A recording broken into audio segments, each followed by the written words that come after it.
Good morning बच्चों। चलिए प्रकाश का परावर्तन चैप्टर हम पढ़ा रहे हैं और आज इस प्रकाश के परावर्तन का तीसरा क्लास है। ठीक है, थर्ड क्लास है।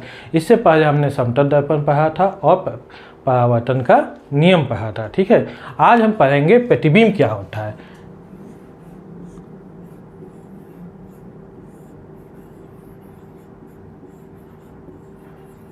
प्रतिबिंब, इमेज। ठीक है, इमेज क्या होता है। देखिए, इमेज दो प्रकार के होते हैं, एक होता है वास्तविक, एक होता है आभासी। हम बताएंगे कि क्या क्या होता है, वास्तविक क्या होता है और आभासी क्या होता है। ठीक है, तो कोई भी वस्तु है उसका प्रतिबिंब कैसे बनता है ये हमें आज जानना है। ठीक, तो मान लीजिए कि कोई एक वस्तु है, एक बिंदु है ए। अब हम पहले जानना चाहते हैं कि इस बिंदु ए का प्रतिबिंब कैसे बनेगा। ठीक है, तो लीजिए ये एक हमारा समतल दर्पण है। ठीक है, प्लेन मिरर है। यहाँ से जब किरणें निकलेंगी, अब बिंदु ए से क्या है कि अनंत किरणें निकलेंगी। ठीक है, लेकिन हम अपनी सुविधा के हिसाब से केवल दो किरणों को उसमें से देखेंगे। ठीक है, एक ये किरण हो गया और मान लीजिए कि ये किरण हो गया।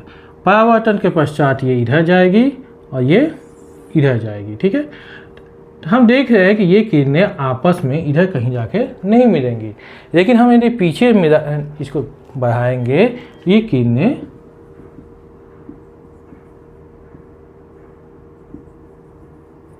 यहाँ से आती हुई प्रतीत होगी। ठीक है, यहाँ से जब हम देखते हैं तो हमें लगेगा कि ये बिंदु ए यहाँ ना होके यहाँ है। मतलब क्या हो गया कि ए डैश जो है इसका ये ए का प्रतिबिंब हो गया, ए का प्रतिबिंब ए डैश हो गया। ठीक है, ये हो गया एक बिंदु का। यदि कोई बिंदु ना हो, कोई वस्तु है यानी कोई उसकी लंबाई चौड़ाई होगी, उस केस में क्या होगा कि जैसे मान लीजिए कि यहाँ एक हमारा कोई वस्तु ए बी है। क्या है? ए बी है। तो यहाँ पे क्या है कि कोई भी वस्तु को हम क्या कर सकते हैं कि ये अनंत बिंदुओं से मिलकर बना है। अब हम हर बिंदु को नहीं देते हैं, हम सिर्फ क्या इंड वाला एक ए किनारे वाला बिंदु को देना, एक ए और एक बी। इन दो बिंदुओं का प्रतिबिंब जहां बनेगा वही हमारा ए बी का प्रतिबिंब हो जाएगा। ठीक है, चलिए यदि प्रतिबिंब की परिभाषा कहा जाए तो क्या है, क्या लिखा जाएगा कि किसी वस्तु से निकलने वाली किरणें परावर्तन के पश्चात जिस बिंदु पे मिलती है या मिलती हुई प्रतीत होती है उसे उस बिंदु का प्रतिबिंब कहते हैं। किसी बिंदु से निकलने वाली प्रकाश की किरणें परावर्तन के पश्चात जहां मिलती है या मिलती हुई प्रतीत होती है उसे उस बिंदु का प्रतिबिंब कहते हैं। प्रतिबिंब दो प्रकार के होते हैं। पहला क्या है? वास्तविक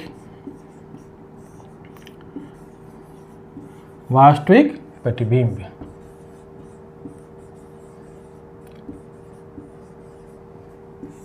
ठीक है, रियल इमेज।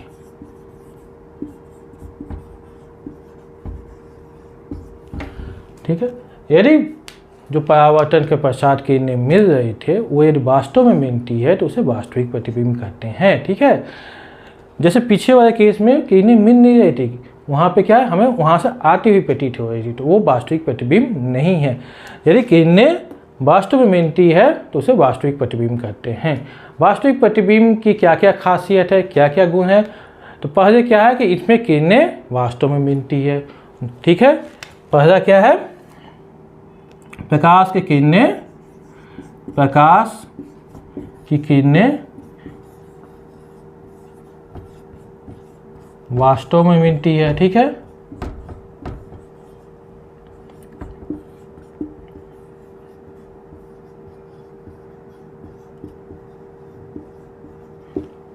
दूसरा क्या है? देखिए, जहाँ प्रतिबिंब बन रहा है वहाँ यदि हम एक पर्दा लगा दें तो उसको हम पर्दे पे देख सकते हैं। वास्तविक प्रतिबिंब को पर्दे पे देखा जा सकता है। ठीक है, और आभासी प्रतिबिंब को पर्दे पे नहीं देखा जा सकता है। ठीक है, तो इस क्या है इसे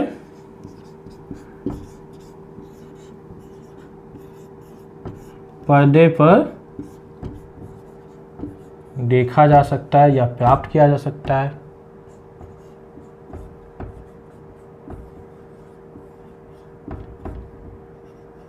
ठीक है। और चूँकि जो किरणें हैं दर्पण के उस पार तो जाएंगी नहीं, परावर्तन के पश्चात उसी ओर आ जाएंगी, तो ये जो हमेशा दर्पण के सामने बनता है, वास्तविक प्रतिबिंब हमेशा दर्पण के सामने बनता है, ठीक है।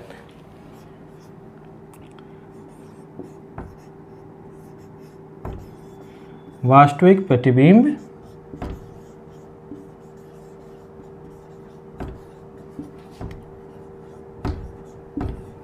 हमेशा दर्पण के सामने बनता है।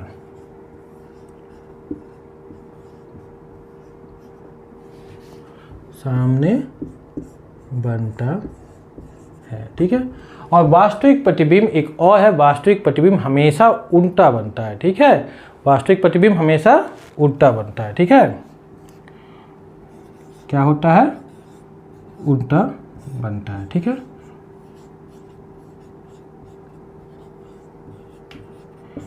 तो आपको वास्तविक प्रतिबिंब में क्या क्या मिल गया कि वास्तव में ये किरणें वास्तव में मिलेंगी।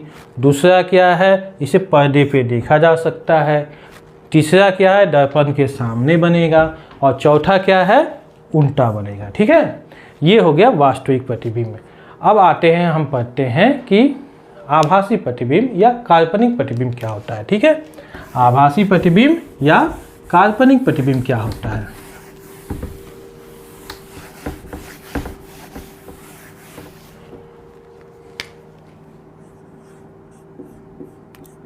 देखिए, आभासी भी कहते हैं इसको या काल्पनिक भी बोलते हैं, ठीक है। काल्पनिक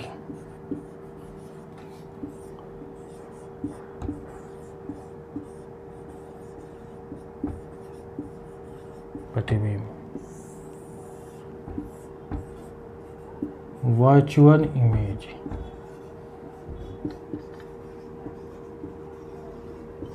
ठीक है। इसमें क्या किरणें वास्तव में नहीं मिलती है, इसमें क्या किरणें वास्तव में ना मिल के किसी एक बिंदु से आती हुई प्रतीत होती है, ठीक है। तो इस पहला क्या है, इसमें किरणें किसी एक बिंदु से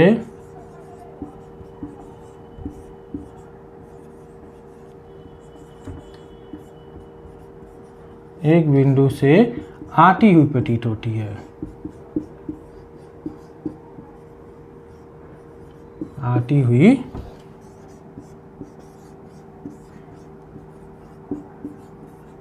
प्रतीत होती है, ठीक है।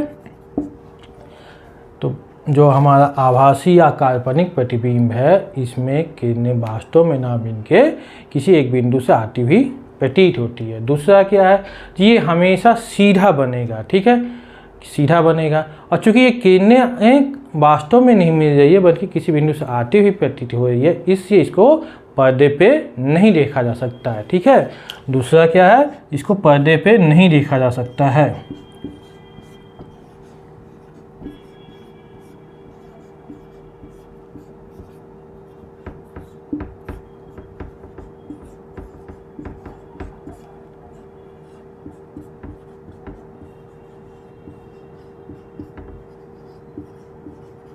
ठीक है। और ये प्रतिबिंब कहाँ बनेगा, दर्पण के पीछे बनेगा, ठीक है, दर्पण के पीछे बनेगा। वास्तविक प्रतिबिंब दर्पण के आगे बन रहा था और आभासी प्रतिबिंब दर्पण के पीछे बनेगा। कहाँ बनेगा, दर्पण के पीछे बनेगा।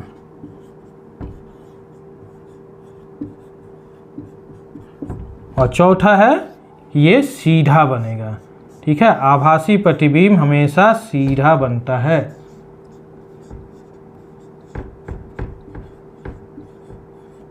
ठीक है। तो आभासी प्रतिबिंब में पता चल गया कि इसमें किरणें वास्तव में नहीं मिलती है बल्कि किसी एक बिंदु से आती हुई प्रतीत होती है। दूसरा क्या है, इसे पर्दे पे नहीं देखा जा सकता है, ठीक है, इसे पर्दे पे नहीं देखा जा सकता है। तीसरा क्या है, ये दर्पण के पीछे बनेगा। और चौथा क्या है, सीधा बनेगा, ठीक है। ये क्या, आती हुई प्रतीत होगी, ठीक। तो प्रतिबिंब क्लियर हो गया। अब आगे चले, नेक्स्ट टॉपिक है हमारा गोलीय दर्पण। ठीक है, अभी हमने क्या पढ़ा था, समतल दर्पण, अब हम पढ़ेंगे गोलीय दर्पण। ठीक,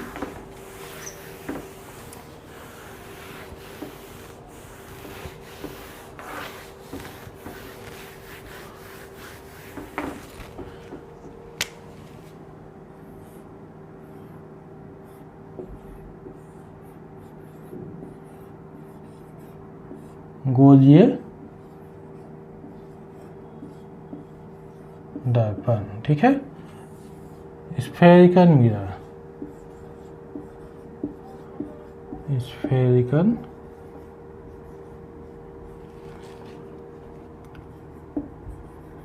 मिरर, स्फेरिकल मिरर। ठीक है, गोलीय दर्पण क्या होता है, देखिए क्या है कि कोई जरूरी नहीं है जो हमारा दर्पण है वो समतल ही हो, वो क्या हो सकता है, कर्व भी हो सकता है। ठीक है, कर्व होगा तो इसको हम कह सकते हैं कि वो किसी गोले का भाग हो। ठीक है, मान लीजिए कि ये एक हमारा गोला है। ठीक है, ये गोला है और इसमें से हम इसका एक भाग लेते हैं, मान लीजिए कि ये हो गया। ठीक है, ये हो गया और बाकी को हम मिटा देते हैं। ठीक, तो ये हमारा बन गया एक गोलीय दर्पण। ठीक है, गोलीय दर्पण बन गया। तो गोलीय दर्पण हमेशा एक गोले का भाग होता है। ठीक है, अब ये गोलीय दर्पण दो प्रकार के होते हैं, पहला है आवर्तन दर्पण। ठीक है, पहला है आवर्तन दर्पण, इसको कहते हैं कनकेव मिरर, कनकेव मिरर। ठीक है, कनकेव मिरर क्या होता है, देखिए जब जो हमारा परावर्तन है, गोलीय दर्पण, ये गोलीय दर्पण है। ठीक है, जब परावर्तन अंदर की ओर से होगा, यानी पॉजिस इसके बाहर कर दिया गया, इसके पॉजिस जो है इसके बाहर कर दिया गया, और जब परावर्तन अंदर की ओर से होगा, ठीक है, ये किरणें आ रही है और परावर्तित हो रही है, तो ये किधर हो रही है, अंदर की सतह से हो रही है। ठीक है, तो उसे आवर्तन दर्पण कहते हैं। तो आवर्तन दर्पण क्या हो गया, आवर्तन दर्पण ऐसा गोलीय दर्पण है जिसमें परावर्तन अंदर की सतह से होता है। ठीक है, गोलीय दर्पण के अंदर से सतह से जब परावर्तन होता है तो उसे आवर्तन दर्पण कहते हैं। ठीक है, दूसरा क्या है, दूसरा है हमारा है उत्तल दर्पण। ठीक है,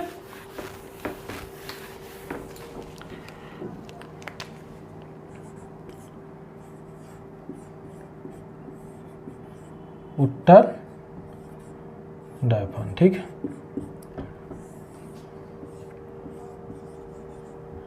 कनकेव, कन्वेक्स, कन्वेक्स मिरर। ठीक है, अब इसमें भी देखिए यही था। ठीक, अभी हमने पिछली बात किया था तो अंदर से हो रहा था आवर्तन दर्पण में, यदि हमने इसका अंदर की ओर पॉजिस कर दिया, ठीक है, तो अब किधर से होगा परावर्तन, इधर से होगा। ठीक है, बाहर की ओर से। तो उत्तल दर्पण में परावर्तन बाहर की सतह से होता है। ठीक है, तो इसको लेकिन ऐसे नहीं बनाते हैं, बनाएंगे इसको ऐसे ही, ऐसे बना देते हैं। ठीक है, तो अंदर की ओर क्या हो गया, ये हमारा पॉलिश हो गया, ये हमारा पूरा गोलीय दर्पण होता, गोला होता, जिसको ये कट करके बनाया गया है। अब यहाँ से जो है परावर्तन यहाँ से हो रहा है। ठीक है,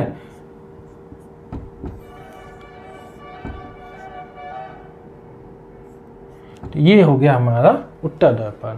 तो उत्तल दर्पण क्या है, जब प्रकाश का परावर्तन गोलीय दर्पण के बाहरी सतह से होता है तो उसे उत्तल दर्पण कहते हैं। क्या है, जब प्रकाश का परावर्तन गोलीय दर्पण के बाहरी सतह से होता है तो उसे उत्तल दर्पण कहते हैं। तो इसमें क्या होगा, परावर्तन कहाँ से होगा, बाहरी सतह से, परावर्तन बाहरी सतह से होगा। ठीक है, बाहरी सतह से होगा तो उत्तल दर्पण होगा। ठीक है, चलिए अब नेक्स्ट में हम इसके आगे कुछ और पढ़ेंगे कि इसकी क्या फोकस क्या होता है, वक्रता केंद्र क्या होता है, ये सब हम नेक्स्ट लेक्चर में पढ़ेंगे। ठीक है, ओके, थैंक यू।